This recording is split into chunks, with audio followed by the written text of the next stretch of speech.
europeias. Eu vou fechar esse bloco aqui do Seleção mostrando os gols da vitória do Grêmio e depois eu debater a situação do Cruzeiro com o Rogério. Bom, o Grêmio, em jogo que o Sport TV transmitiu ontem, venceu bem a equipe mineira, 3-0. O Cristaldo achou o Soares dentro da área, o atacante antecipou a marcação e mandou rasteiro para o gol, 1-0. Isaac, você que é fashion, curtiu esse uniforme do Grêmio? Oi? Você que é fashion? Eu curti, cara. Eu acho bonito. Eu curti. O segundo gol é do Carbajo. Letra do Soares. E o terceiro é do PP. 3-0 Grêmio.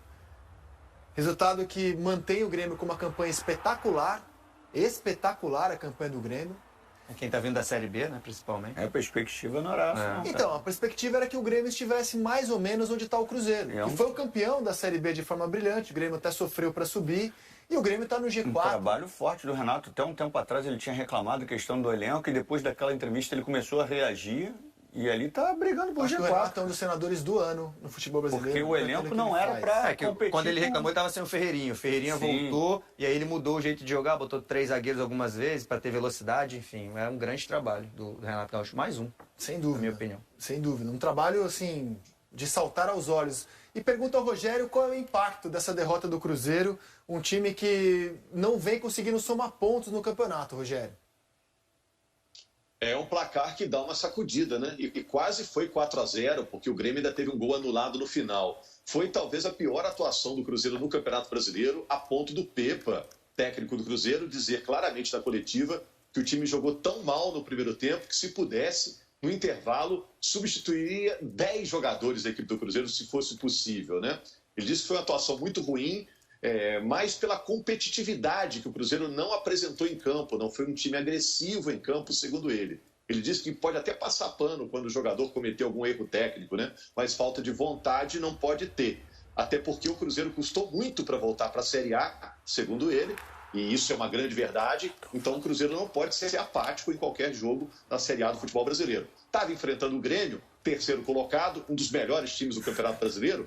A derrota seria até o resultado normal, mas do jeito que foi, causou realmente abalos. E agora o Cruzeiro tenta se reabilitar contra o Bragantino no fim de semana em Belo Horizonte. Aliás, os dois times do Ronaldo, né, que o Ronaldo está gerindo, estão em situação difícil, porque o Cruzeiro queimou aquela gordura que acumulou no início do campeonato.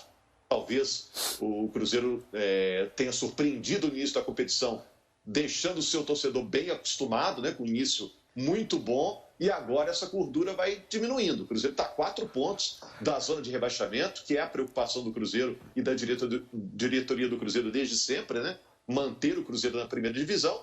E o outro time do Ronaldo, que é o Valladolid, fez 3 jogos da Série B espanhola e perdeu 2 e ganhou 1. Ou seja, muita dor de cabeça aí para o Ronaldo tentar resolver. Mas eu acho que tem uma perspectiva de melhoras, porque o Cruzeiro contratou bem na janela do meio do ano. Então, até comentei na semana passada com os nossos amigos aqui, ó, a situação vai piorar um pouquinho depois do jogo contra o Grêmio e depois começa a melhorar, porque os reforços funcionaram, a turma que chegou. Então, acho que tende a melhorar, mas o Cruzeiro vai depender de fazer o resultado em casa agora contra o Bragantino no fim de semana. Rogério, muito obrigado pela participação, um grande abraço para você, até a próxima. Tamo junto, Rizek. Só lembrando, e faltou eu falar... Quem também fez bonito dentro de casa foi o Grêmio. Luizito Soares deixou dele no triunfo diante do Cruzeiro. O Grêmio começou em cima do Cruzeiro. Com 4 minutos de jogo, o marcador já estaria aberto, se Soares não estivesse impedido. O gol tricolor não demorou para sair. Carbajo roubou a bola, Cristaldo pifou e Luizito Soares balançou as redes. O uruguaio não marcava há 10 jogos.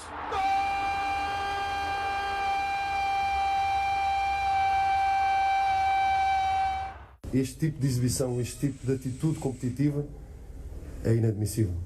Se pudéssemos trocar 10 ao intervalo, tínhamos trocado 10 ao intervalo. O Cruzeiro tentou a resposta com Lucas Silva, que parou em grando.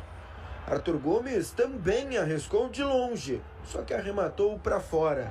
O Grêmio queria mais e o segundo veio falando espanhol. Cristaldo encontrou o Soares. O uruguaio, com um toque de genialidade, serviu o compatriota Carbajo. Um golaço de fora da área! O Grêmio amplia área! Renato Portaluppi não estava na beira do campo, já que havia sido expulso na 20ª rodada. O técnico assistiu o jogo do seu quarto de hotel, onde mora em Porto Alegre. Acima de tudo, ele queria uma resposta, depois de uma semana muito turbulenta. Nos últimos 6 jogos, o tricolor gaúcho somava apenas uma vitória.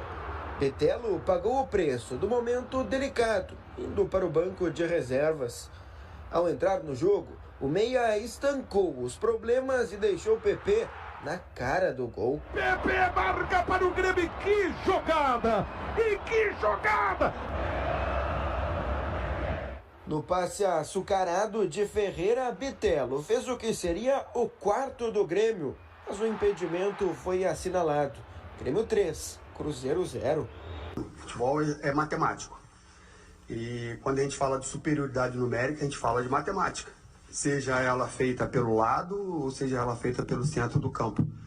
Então a gente vê o PP, pela qualidade que ele tem, pela inteligência que ele tem, nós conseguimos juntar 3 jogadores no setor de meio campo defensivo, que são jogadores extremamente inteligentes, que têm capacidade técnica muito boa. A derrota foi o 7º jogo da Raposa sem vencer na temporada. Faltou tudo.